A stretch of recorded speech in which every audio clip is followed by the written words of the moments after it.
Howdy folks, it's Jake here. I just wanted to hop on today to talk to you a little bit about this flip phone that I have.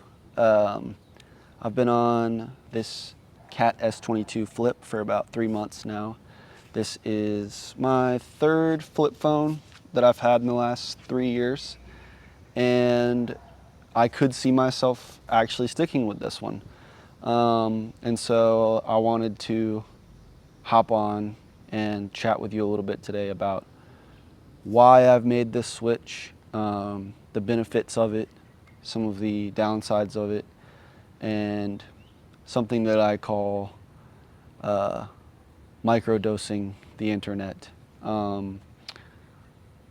So, like I said, about 2 or 3 months ago, I saw a TikTok, believe it or not, about the Cat S22, which is this phone. It runs a light level of Android, can support certain smart apps like Google Maps and Spotify, and it is still clunky as all get out, and very thick, and not the same kind of dopamine hit by any means that you get from looking at an iPhone. I had a lot of pause about even making the switch at first, just because I was like, well, it can get apps. You know, I could put social media on it. Why would I even make the switch if I'm just going to put social media on it? Or I could, but then I kind of, made a mental note and just said, well, what if I got it and just chose not to put social media on it? Let it be my kind of burner phone of sorts, like I've done with previous smartphones. And when I want to get on the internet, save it for later. And so that's what I've done.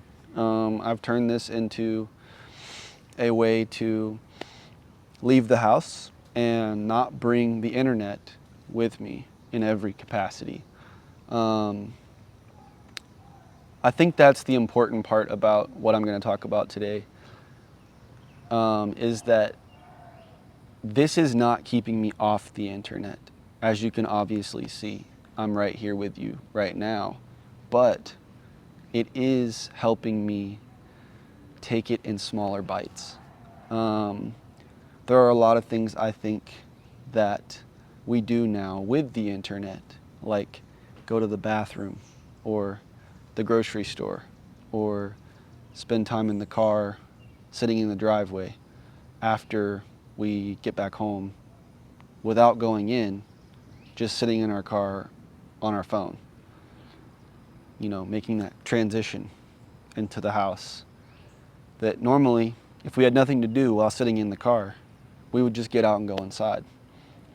I think these are hiccups in the way that we've previously functioned as people, where, we might typically have our eyes up, being aware of our surroundings. We're given this option to look at this smaller computer that we have all been taught to be okay with having all the time and desire having all the time. I'll be the first to say I love the computer, and that is why I've decided to do this, because I just don't want to be on it all the time. I think I see myself be much more healthy and feel much more healthy mentally and generally when I have a little bit less access to the internet.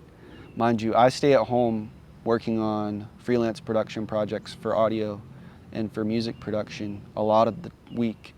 And so I still have access to devices that I can reach for. But it's kind of like that whole thing of people who say, don't have a TV in your room if you want to be able to sleep better at night. Don't use your laptop in bed if you want to be able to sleep better at night. If I look at this as a tool and I say, okay, this is my phone and this is my computer. Even if I have an iPad, which I do, I say, well, this is my phone, this is for communication.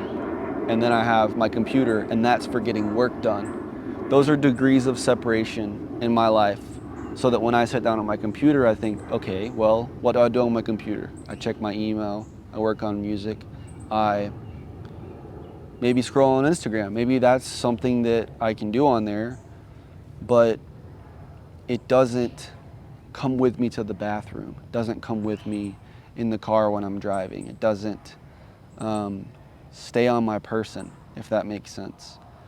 And to me, that's enough of a degree of separation for me to feel like I'm getting 20 to 30 to sometimes 40% of my brain back in a day, just by not being able to have that hit at all times. The hit that you get off of an iPhone, the dopamine hit that you get off of an iPhone, scrolling, checking email even, doing the smallest of tasks. I can have all social media taken off of my iPhone and I will still find a way to look at it and just let that screen glow upon my face and suck me in. And with this guy, it's just not the same kind of hit. I mean, it's like a light version of dopamine. It's like a, it's just not quite the same, and it is slow and it's buggy, and that's awesome because it keeps me off of it. And when I want to reach out to somebody and I'm out and about and I go, oh, well, I want to text this person, ask what they're up to, I just have to call them. I mean, I can text on this thing. It has a great voice to text feature, but I'm much more likely to just call people. I think that's a really good thing. And I think my friends who live in my neighborhood and around, because I only have this thing, I can't just text them and get a quick response or look at Instagram and see if they're out and about or if they're busy. I know a lot less about what's going on, so to speak. This perceived idea of, oh, well, I can look at someone's location and see where they are. Oh, or I can, look at social media and see, I saw earlier 5 minutes ago because I was on the toilet scrolling that so-and-so's at this place and they're without me and they didn't invite me. It's like, one, I have the ignorance of bliss in that situation. Two, having this sucker has encouraged me to just drive by people's houses and see if their car's in their driveway. And I can just call them and be like, hey, what are you doing? I see you're home. Can I pop by for a second?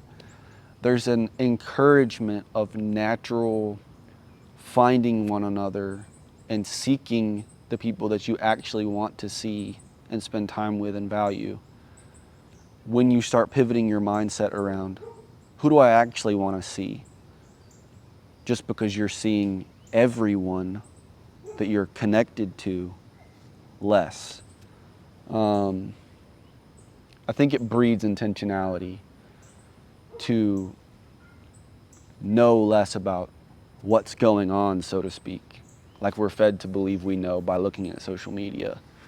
I don't think we actually know much more about what's going on in each other's lives by having social media, maybe like surface level. But I do think that we have a perceived notion of knowing what's going on.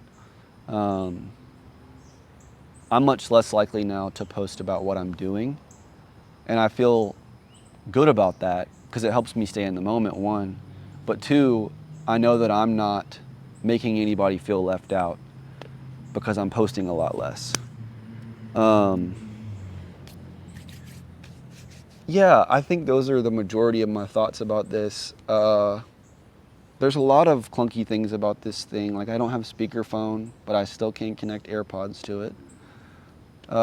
This does connect to my car, and I can take phone calls over Bluetooth. So, I mean, that's great. It's not perfect. It's not supposed to be perfect. It's actually majorly inconvenient, and that's the whole point, is like, we've learned to live with all this convenience by having smartphones. That's really just like pushing us to not be connected to one another and to rely on these kind of false means of connection where it's like, oh, well, I'm staying in touch with this person because I'm constantly on social media and can just chime in with people passively and remember them passively by seeing their Instagram stories or XYZ, or you know what I'm saying. But I don't know. Those are just some of my initial thoughts, and I really do think this has been beneficial for me. It's been very difficult, especially starting a job recently where I'm being asked to kind of, be a little bit more at the ready and on my phone. But once people recognize what you're doing and they see it, I think there's not been a single person that has seen me with this phone and gone, oh, that's lame.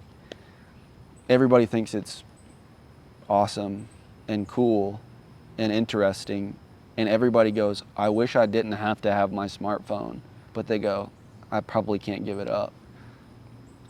I don't know what that means, but that's the number one response I've gotten about this, and so maybe that's food for thought.